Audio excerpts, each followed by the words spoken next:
3 tips to help you improve your Krampus gameplay. So the first tip we're going to get to is make sure you always have your Candy Cane spin and Frost Nova burst ability up.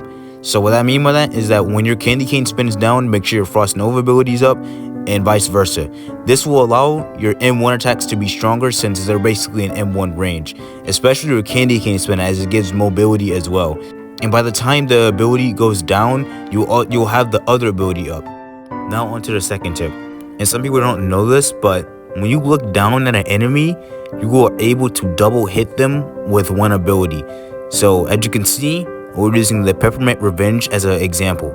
So this is mainly used on bosses, but if you look down at the enemy's feet and time it right, especially at bosses, you're able to double hit them with just a singular ability. And yes, it does register, so that's pretty cool. As you can see here, I'm doing it to the dummies here, and you can see that I am double hitting them.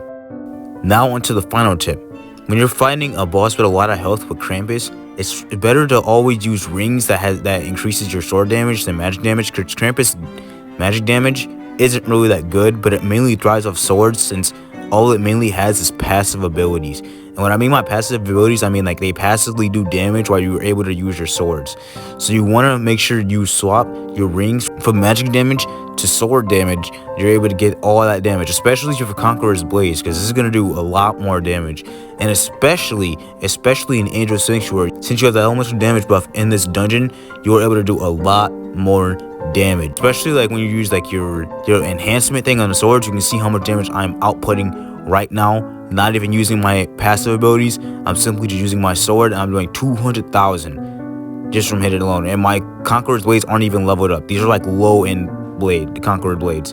So yeah, as you can see, Krampus thrives with swords, and I'm not even using my abilities. And now you see, I'll start using my abilities, and you can see how much damage we are doing when we start using our passive abilities here. That's where Krampus really shines. So make sure you want to make sure as soon as you get bosses with high health, you use rings that increase your sword damage, only if you have good swords. Anyway, these are 3 Krampus tips. Let me know if these helped you out.